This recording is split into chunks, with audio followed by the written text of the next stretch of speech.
Thanks. You can be seated.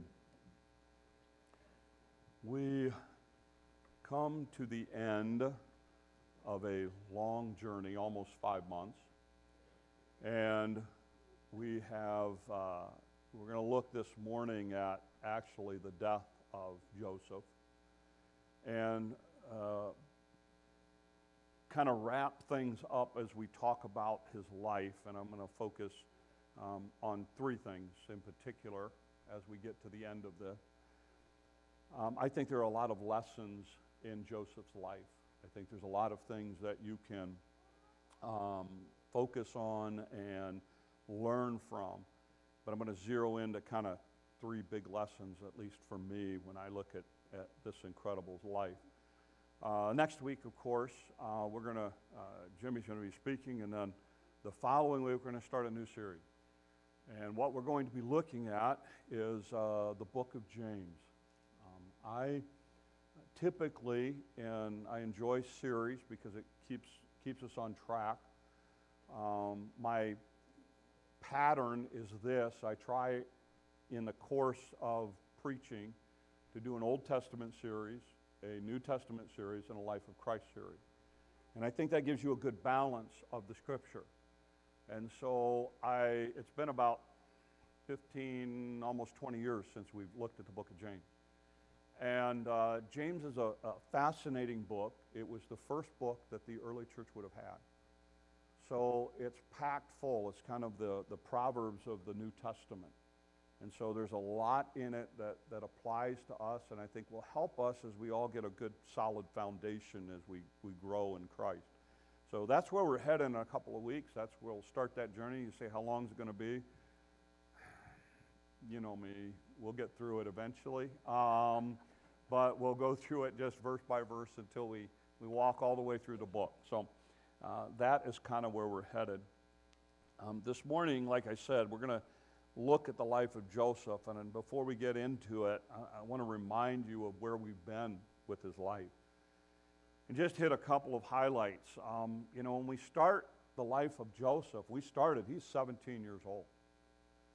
And when we end this morning, he's 110. So he's had a life in the Scriptures of about 90 years that we have a record of. And really, the last 50 years of his life, we have very little record of. So most of the record of his life goes from about 17 to about 60. And we see an incredible young man develop into an incredibly godly man who honors God on a regular basis. We see a kid who is from an incredibly dysfunctional family. I mean, this is one messed up family. You have everything from murder to, it's one thing to hate your brother.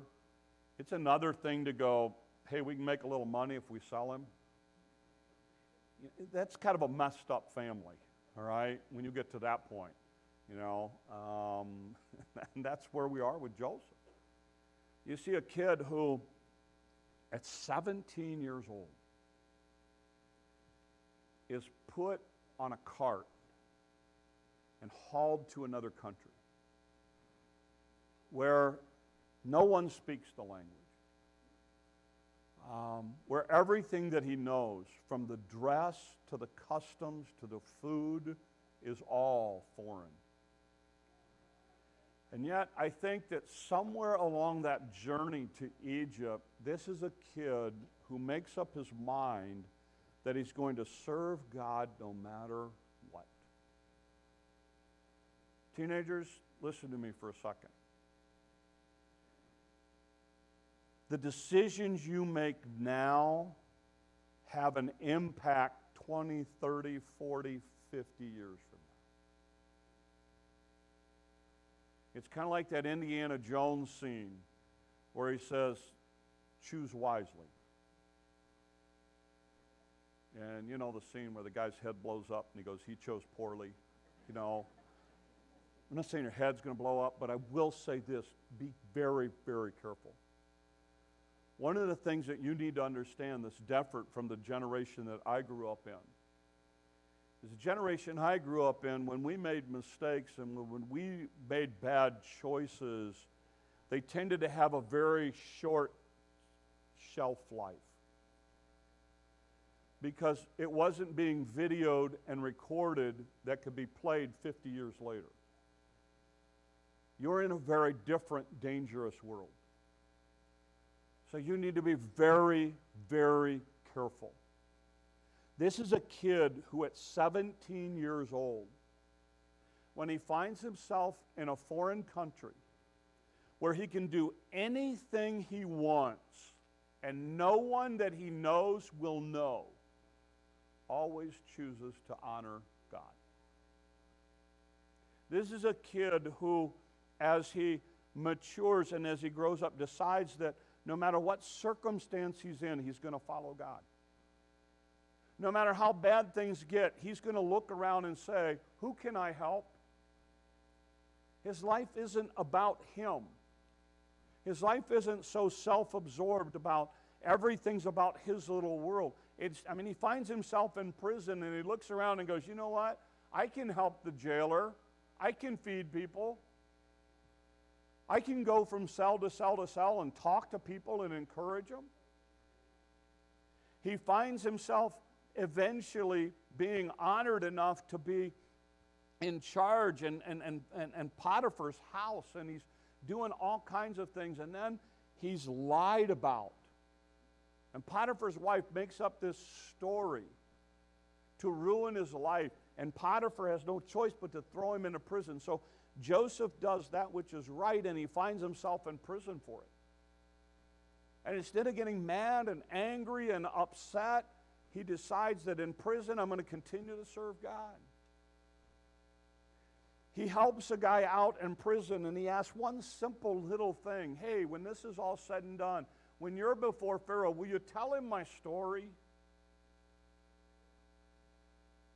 He's forgotten for 2 years. 2 years. He continues to serve in the prison. And finally, one day, the baker is all of a sudden, Pharaoh's had a dream and nobody can help him out. And the baker goes, oh, you know what, I forgot. 2 years ago, there was a guy who helped me. Maybe he can help you. And Joseph finds himself before the most powerful person in all the world.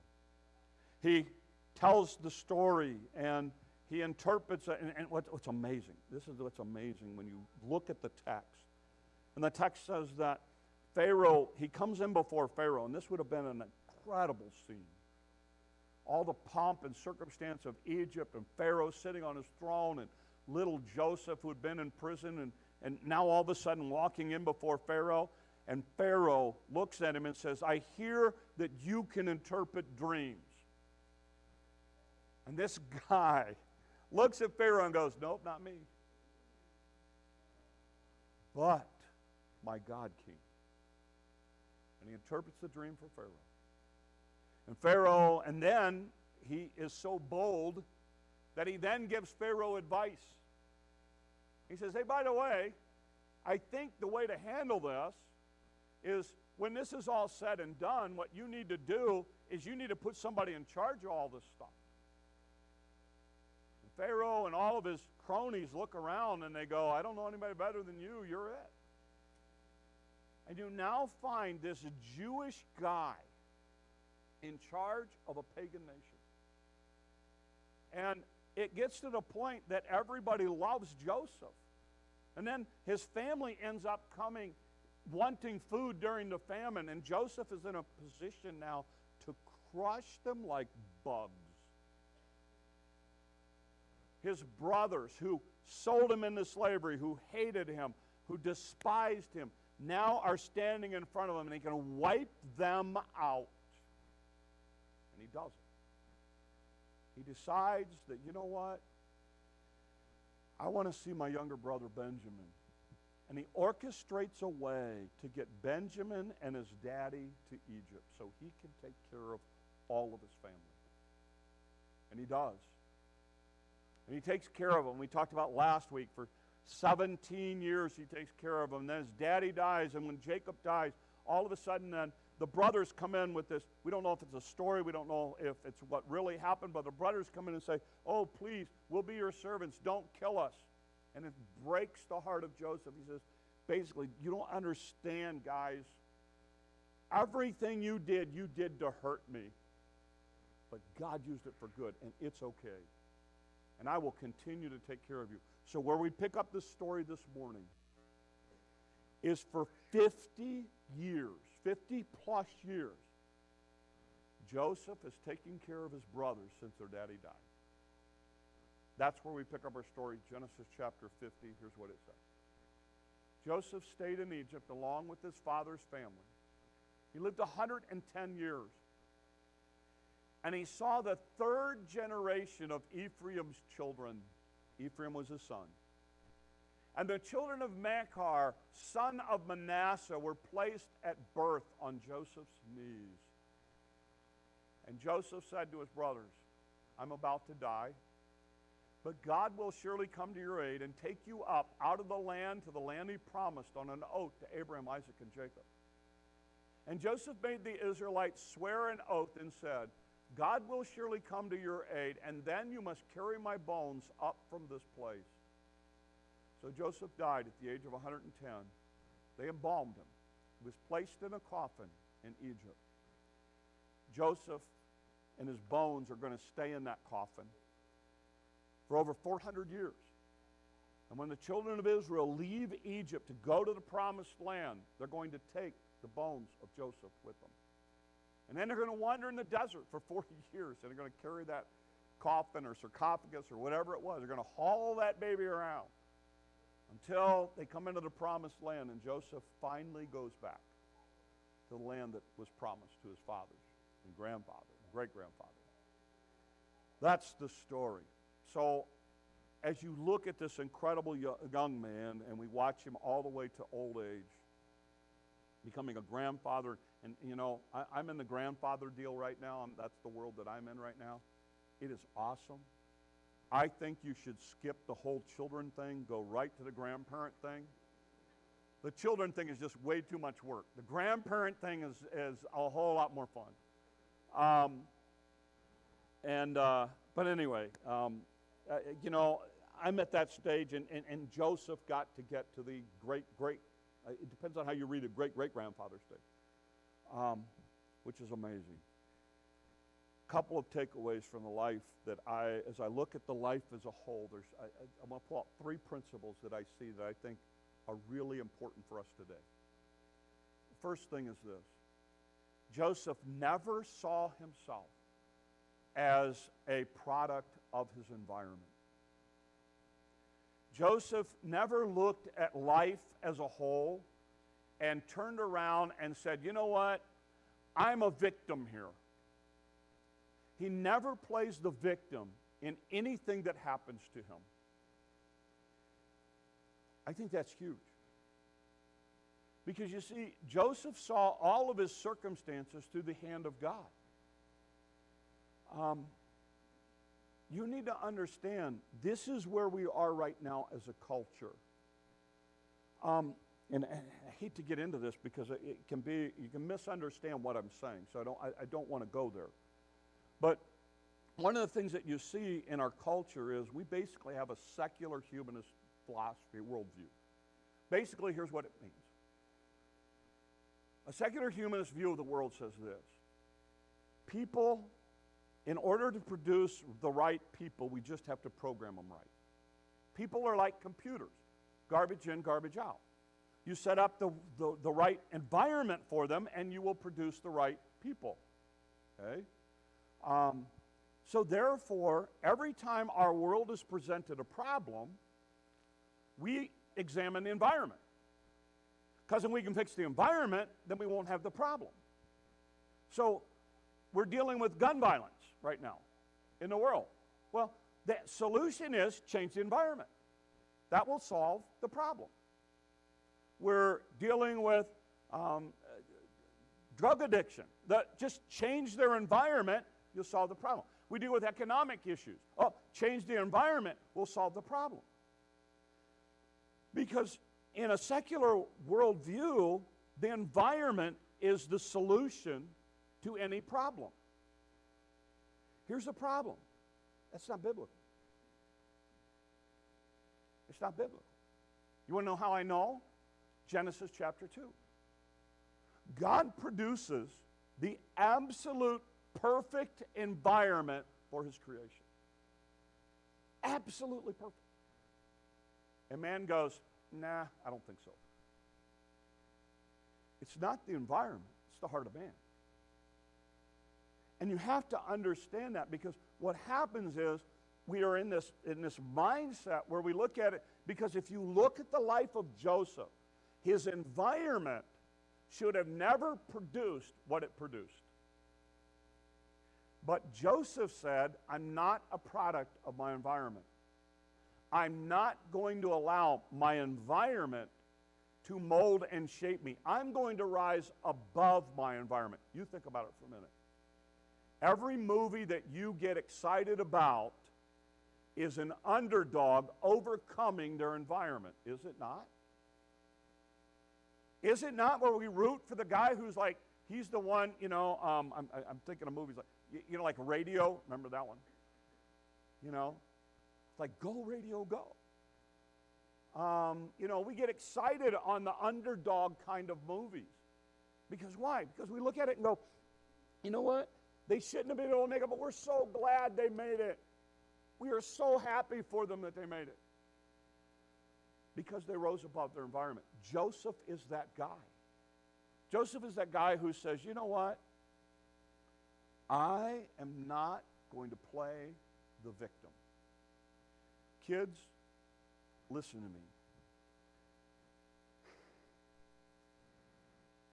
I don't care whether your parents did it right or wrong. You are a result of the choices you make. Your parents will stand accountable to God for what they did and what they didn't do.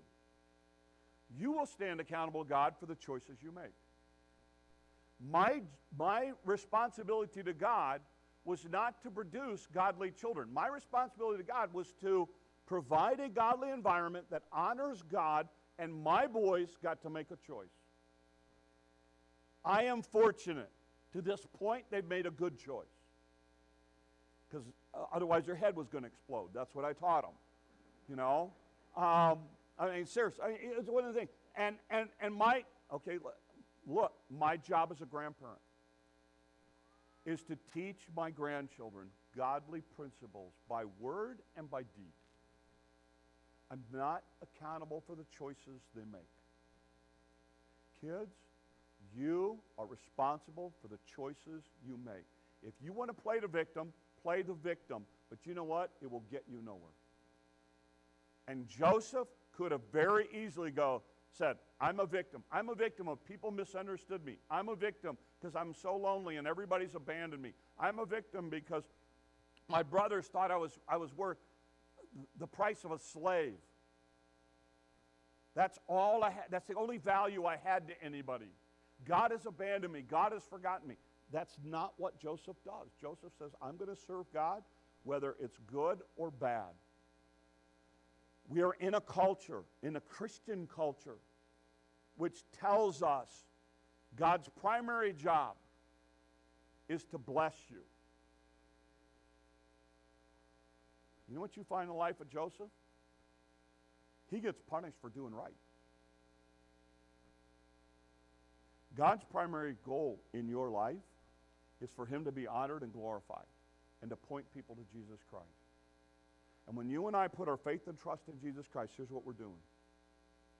When I put my faith and trust in Jesus Christ, I'm basically saying, God, here's my life, blank check, do with it whatever you want. I'm yours. I want you to be honored and glorified in any way. Life, death, health, sickness, money, no money, doesn't matter. My life is yours. You do with it whatever you will. That's what we sign up for as a Christ follower. And that's what happens with Joseph. He says, I'm going to serve God whether I'm at the second most powerful person in all of the kingdom or whether I'm in prison serving food to prisoners. I'm going to follow God no matter what. That's the commitment that you see. He does not play the victim. The second thing that I see in Joseph that amazes me is the fact that he guards his heart. There's something that was instilled in him. There was something that he caught, which basically said, I'm going to protect my heart, and I'm going to follow God no matter what. I think Rachel did an incredible job in whatever time she had with Joseph to convey the principles of God to him. I personally believe that when Joseph is in that cart on his way to Egypt for the first time as a 17-year-old, that he basically makes a line in the sand and says, I'm going to follow God no matter what. Even though nobody may ever know, I'm going to serve God. Even though I could probably get away with all kinds of things because none of my family's around, nobody here knows me. I'm in a foreign land. I can do whatever I want. Joseph says, I'm going to serve God. In fact, one of the things that happens when Potiphar's wife confronts him and tries to lure him away, read very carefully what Joseph says. How can I do this against my master Potiphar? But more importantly, how can I do this against my God? He guarded his heart. We've talked about this in Sunday school in this series that we've been in, about this idea of really looking at your life and looking at what comes out of your life. Joseph guards his heart so he does not become bitter. He does not become angry. He does not become cold-hearted. He does not become hard-hearted to the things of God. Joseph protects his heart in such a way that he says, I have a heart, I have a passion for God. The last thing is, and I think for me, this is the overwhelming thing in the life of Joseph. Joseph never reacts. Joseph always acts. There's a little pamphlet that was life-changing for me early in ministry that I was exposed to it. I don't think it's in print anymore. I actually went on Amazon to see if I could find it in print. It wasn't. You can buy a used copy for $45. So I'll sell you my pamphlet for $40. But just a little bitty booklet. I mean, it's like this big. It's like 40 pages. That's about it. But anyway, it's called Your Reactions Are Showing. And basically, the principle of the book is this, that when you and I are put under pressure, what's really inside is what comes out. That's the concept. We've been talking about this in Sunday school. He illustrated it this way. Okay, so this is my, Claire knows what this is. Yeah, this is my gummy bear jar. It sits on my counter in my kitchen. And some of you are going, oh, those are so bad. No, these are 100% fruit juice added with a little petroleum. But I love these things. I have these on the counter in our kitchen, okay? So if I shake all of these up and I open these up, here's a question for you. What's going to come out? This is a brain surgery, people, all right? What's coming out? Gummy bears. There you go. Oh, this is so good. So here's the idea. When you and I are struggling, when pressure comes, some of you have one of those, what do you call them? Instapot things. It's like a mini pressure cooker is all it is. And some of you are into the Canon thing, so you know this time of season, your Canon stuff. You know how the pressure cooker thing works. How we don't blow up houses with those is amazing to me. But anyway, what happens is the pressure builds up and the steam comes out. Okay? You shake this up, you do whatever you want with it, you open it up, you know what's coming out? Whatever's in it. We have one that has nuts in it too. I suppose they're good, but not like the gummy bears. These are awesome. So anyway, but here's the thing. What's coming out of this? Whatever's in it. You can say whatever you want about your life, but if you really want to know what's inside, Tell me how you respond when pressure comes.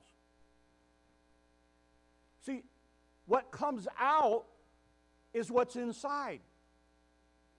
And you sit here and you go, oh, I don't know where that came from. I'll tell you where it came from. Out of the abundance of the heart, the mouth speaks. That's what's deep inside of you. That's what you and I as believers need to start dealing with. If you're one of those people where when pressure comes, you get short and you get angry and you get hot-headed and you blow up, that's what's inside. You may not like that, but that's what's inside. You all of a sudden lose your temper, or something happens and maybe you hit your finger and all of a sudden a word comes out of your mouth and you have to look at your children and go, oh, I'm sorry, I didn't mean to say that. It's because that's what came out. Because that's what's inside. We had a phrase, for those of you who don't know, I was a school teacher. I taught Bible and speech in a school for my first year out of college. My next 3 years I spent in camp work. I was in a year-round camp, and we had week-long camps from June until about the mid-October, and then we had retreats every weekend from October to May. And so we were constantly having kids and adults and everybody coming through the camp. Well, in the summer camp season, we would get college kids to come in, and they would be our counselors for the whole summer. So we spent a week doing nothing but teaching our counselors how to work with high school kids and junior high kids, and we had kids all the way down to primary age during the summer. And so our program was set up to be really competitive. Basically, the idea was kids are coming to camp with a ton of energy, and you either get rid of it or you're going to have to deal with it. So we pushed these kids hard. Our camp was located in an area just north of Chicago, Illinois. So we literally had some kids. Ashburn Baptist Church would pay for their kids to come up. They would bring up busloads, sometimes like 100 to 125 kids, straight off the streets of Chicago that had never, ever been outside the streets of Chicago. Those were some of the funnest weeks ever. Look, they had no idea. Because our camp set on we had a 600-acre lake, and we had a state forest in our backyard, so it was an awesome place to be able to do that. But anyway, one of the things that we would teach our counselors is we are purposely creating pressure situations. You need to understand that. Because we want these kids to see your life under pressure. So it's going to be highly competitive. And it's going to be highly emotional.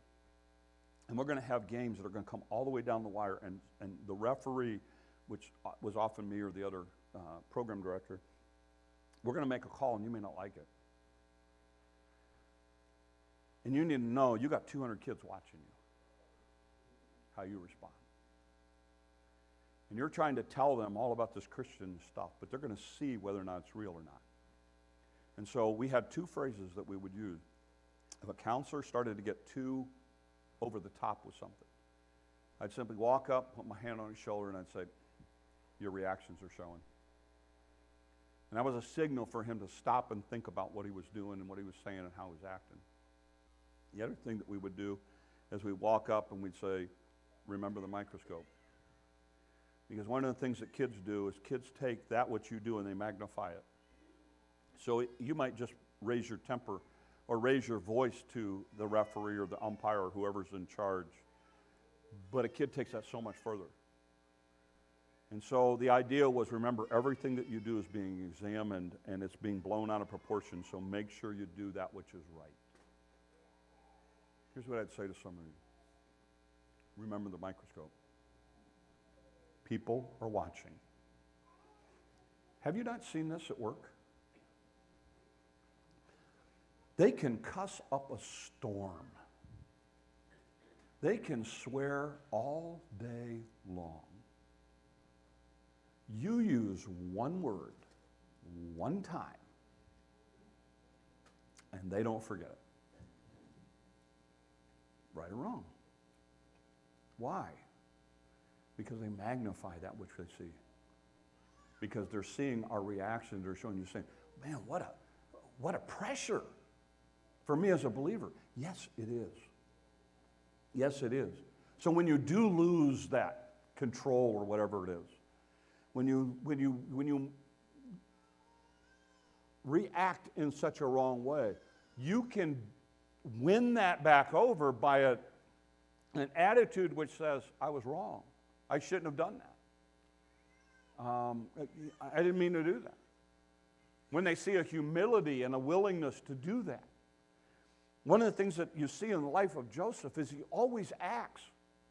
His brothers are standing before him. He doesn't react. He acts. Potiphar's wife lies about him. He doesn't react. He acts. His brothers come to him and with this story at the end about, you, please don't kill us. Your daddy made you promise that you wouldn't do that. And Joseph weeps. You always see somebody who's acting, not reacting. And I would challenge you, because some of you, what has happened is, let's be honest, here's what happens. We walk in here and we clean ourselves up. Because you're like me. I know what I wear during the week. It ain't this. Okay? You know, I tell the joke at my house, as soon as I walk in the door, it's like, I'm going to get on real people clothes.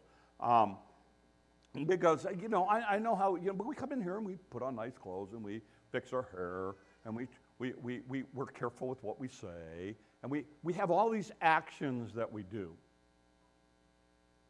Want to know the real you? What happens when you're put under pressure? What happens when you don't have a chance to think about what you're saying or what you're doing? That's what's inside. And as Christians, that's what we want to deal with. You go, yeah, I'm going to fall so short. But that's okay. You just keep working at it. You know, I mean, don't think that I've never lost my cool. Don't think that I don't ever struggle with this stuff. You know, I do, just like you do. But the goal is this. When it comes out, I want to acknowledge that it's there and I want to start dealing with it. I don't want to just excuse it and blow it off. Oh, it's no big deal. I don't know where that came from. You know, that's just not me. Maybe it is the real me. Maybe I need to be honest enough with myself to go, maybe this is what's deep in my heart. Maybe this is something I've never dealt with that I need to start dealing with. Somebody comes in here and they pull up in a brand new car. Oh, I'm in the country. Brand new truck. And it's a truck that you've been wanting. What goes in your heart? I'm so excited for them. That's awesome. Can I borrow it? Or do you sit there and you go, you know, I mean, I've been to church like for every day every week. God didn't bless me with a truck. I know how he lives. How come God blessed him with a truck and not me with a truck? Is there envy in your heart? Is there anger? Is there bitterness? Is there hard-heartedness? I mean, when you see somebody struggling, do you just blow it off and turn the other way and don't let it get to your heart? We've got to deal with what's inside. Joseph guarded his heart. So when Joseph finds himself in pressure situation, he acts, he doesn't react. So every response you see is the response of a godly man who's protected his heart to serve his God. That's why he's such a great example and challenge for us. He doesn't look at any situation that happens and says, why is God doing this to me? This is so bad. I know other people God didn't know. He looks at it and says, he doesn't blow it off and say it didn't happen. He looks at his brothers and said, you meant it to hurt me. I understand why you did what you did, but God used it. And God used it to take care of everybody. And I'm okay with that, guys. I'm not going to hold it against you because he had a heart that was forgiving. Again, so many things as we wrap his life up. So I end this morning with this idea. As we look at the life of Joseph, we're reminded that he's an incredible example of a life well lived for God. In every circumstance, he honors and follows God with his whole heart. He never sees himself as a victim, and he guards his heart. He acts with wisdom and integrity. He uses every situation to honor and focus on his God. I pray that each of us this week will live with that same mindset and focus. Let's pray. Lord, help us. Lord, it's easy to talk about this stuff. It's hard to do in the day-to-day life that we all live. It's hard, Lord, when we find ourselves in situations where we've been mistreated to respond with love and kindness and mercy. Lord, it's hard sometimes to look at others and be grateful for what they have and not focus, Lord, on what we don't have. So, Lord, just help us. Lord, may we guard our hearts this week as Satan does everything he can to attack them. May you help us to look at our circumstances and situations through your eyes and not the eyes of a victim. And Lord, may we act in ways this week that point people to you. These things we ask in your name.